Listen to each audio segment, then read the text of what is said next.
Hey everyone, Pugs here with two new reviews for y'all. Today, I'm covering Mooncation and Mr. Krabs Takes a Vacation.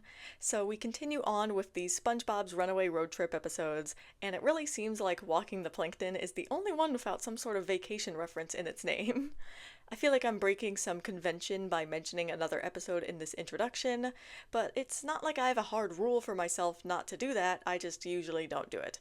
Well, now it's becoming obvious that I don't have anything to say here, so let me just move on to the part where I say thank you to everyone who's clicked on the video today, or, well, everyone who's watching it, because I guess you can click on something for a lot of reasons, but you only watch it because you want to.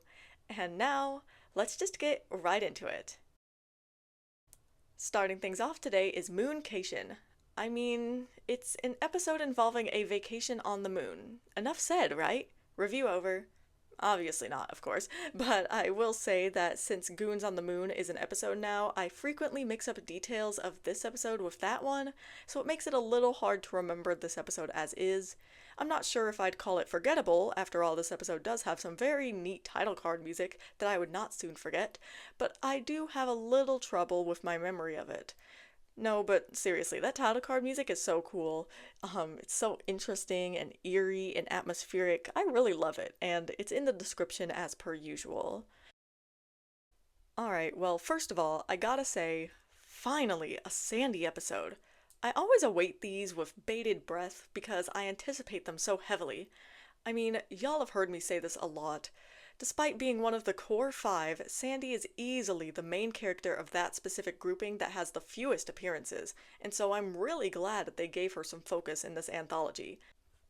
Interestingly enough, Squidward conspicuously didn't have an episode devoted to his vacation, while both Patrick and Mr. Krabs technically get two. Interesting. Anyway, I really love how the beginning scene of this episode makes Sandy look like an international criminal. Love that for her. This episode is a spiritual successor to Sandy's Rocket, and I'm fine with that. Again, I do not throw around the term ripoff, basically ever, and the reason this episode definitely isn't a ripoff is because the only real similarity is that Sandy makes a rocket to go to the moon. That's it.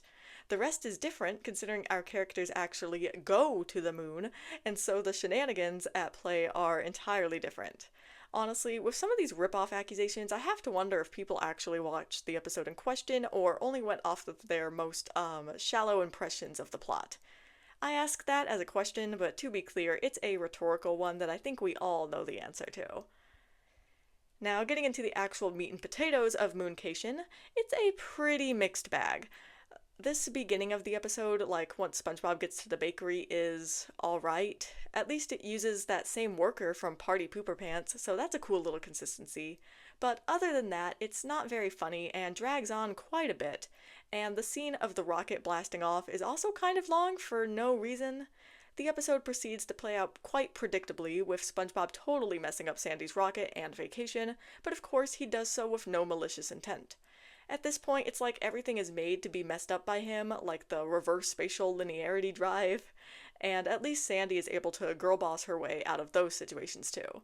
Sorry for using that term. I'd like everyone to know that I do so mostly ironically. As for the actual vacation, I do like that the episode abandons the SpongeBob messing everything up plotline. Well, it only kind of does, more on that in a bit, as that would get old quickly, and instead the episode shows SpongeBob and Sandy having some real fun on the moon. The moon background also looked really cool. I love when the show mixes art styles. I also love when they ignore physics, like this episode does. The moon boarding scene is really entertaining for me. It feels a lot like pre-hibernation week. I'm also a lover of any and all action sequences, no matter how weird or even boring, to be honest. The cutaway gag to Patrick was great too. Of course, the SpongeBob messing everything up plotline wasn't fully abandoned, as at the end of this scene, SpongeBob punctures the fuel tank. But the reason why I said the episode abandoned this plotline is because it's not like other episodes, as usually it is Patrick who occupies this role, where SpongeBob might mess up many things in succession, but rather just a few things at certain moments, so it's much better to watch this way. And this last scene of SpongeBob and Sandy trying to get back home with basically no fuel is a pretty fun watch. It's just like below a pure chaos ending, since I wouldn't call it chaotic, but it is very action-packed and tense, and I love that. Sandy literally wrangling the rocket is actually amazing, a lot of fun. And the bit with Nickelodeon Studios was a great touch too. And then I love the ending of this episode because where a lesser episode might have Sandy be like actually mad at SpongeBob, which would be unpleasant, this episode actually has her thrilled with the results of SpongeBob's interference, which is a great positive note to end this episode on.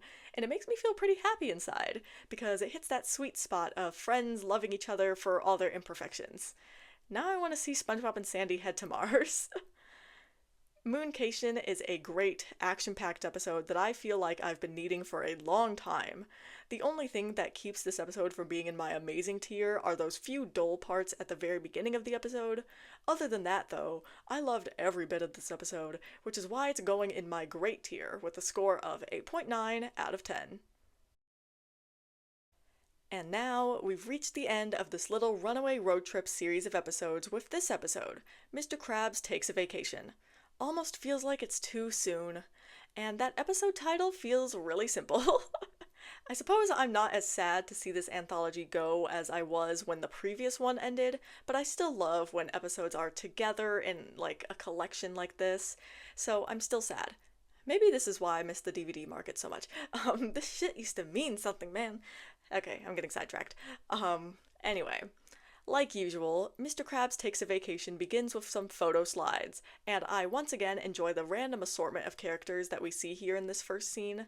Well, I suppose that the assortment isn't too random, it's the core 5 plus Pearl, but I still like it, and I again wonder about the backstory to get us to this place. Anywho, this slide segment is pretty good, just like most of them have been. Getting into the real episode now, this beginning scene is great. I love SpongeBob and Squidward's opposite reactions to Mr. Krabs' incomplete sentence. They are funny and dramatic, which is everything that I love to see. But that's just the tip of the iceberg, because this episode literally makes me jump up in the air when Mr. Krabs says that he's 1. Taking Pearl on a long overdue vacation, Mr. Krabs bad dadders, eat your heart out, second most annoying character slanderers behind Goku bad dadders, and that he's 2, wanting SpongeBob to join them. Mr. Krabs SpongeBob quasi-father-son content? Not even crumbs, but real bona fide content? This episode really did this for me. They saw that I loved the ending of Patrick's Staycation and that Walking the Plankton was lacking and knew what they had to do. I love SpongeBob's happiness over this, like how he's literally unable to speak. This episode is honestly hilarious. There's great visual gags all over the place, like SpongeBob's 8-ball eyes or the replacement eyes bit later, and there's also some other great moments like the aforementioned Squidward one, or when Pearl's like bet your bottom dollar in Mr. Krabs Freaks. There's also lots of fun puns in this episode, especially once we get to the mint. Perhaps my perception of the humor is aided by my already extremely positive attitude following the first scene, but I don't care. I'm allowed to be influenced by the plot, this is my review, and I make the rules.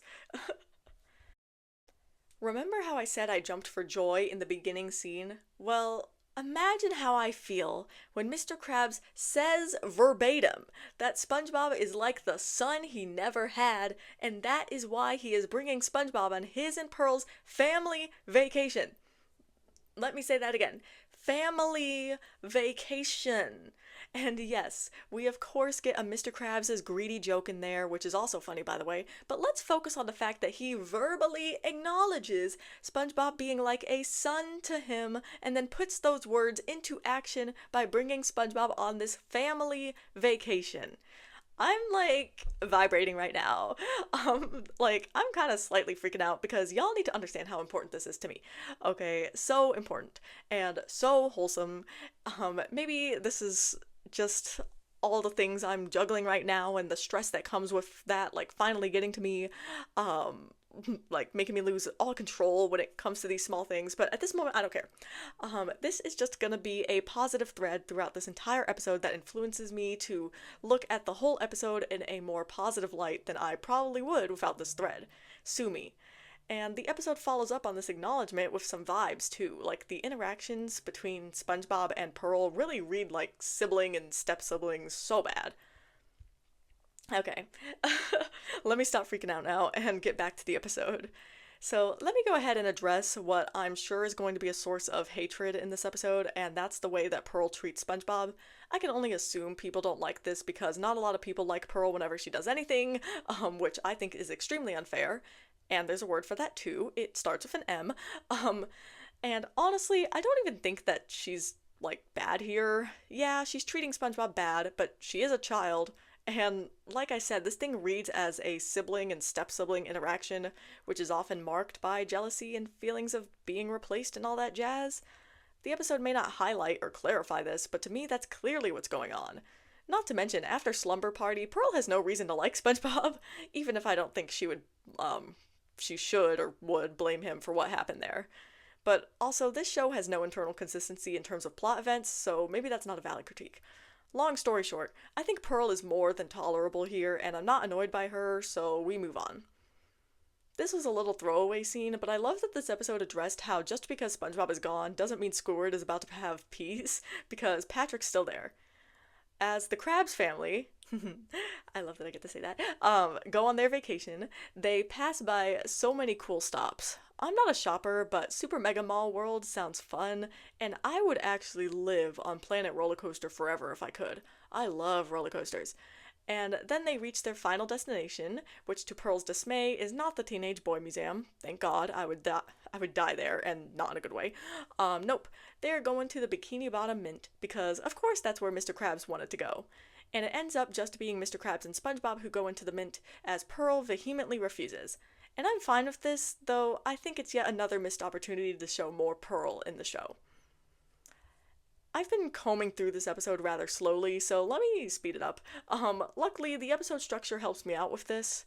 The tour is pretty enjoyable, and I like how SpongeBob has to keep saving Mr. Krabs because of his obsession with money.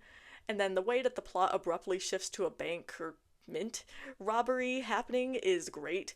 And I like how Mr. Krabs ends up saving everyone, or really just saving the money, which then has the effect of saving everyone.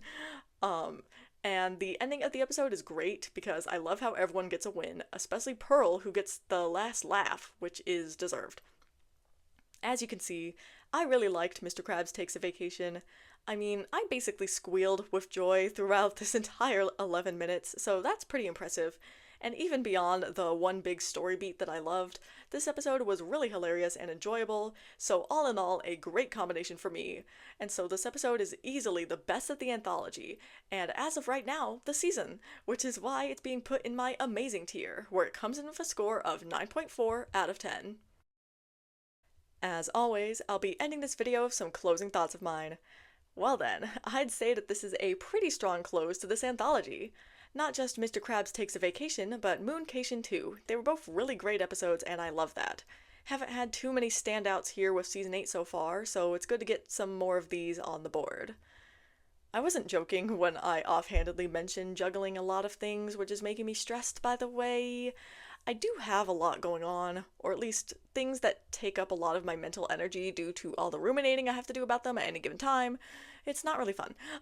But I make mention of this because it's more than possible that we'll be seeing some unplanned breaks in the next few weeks and probably months.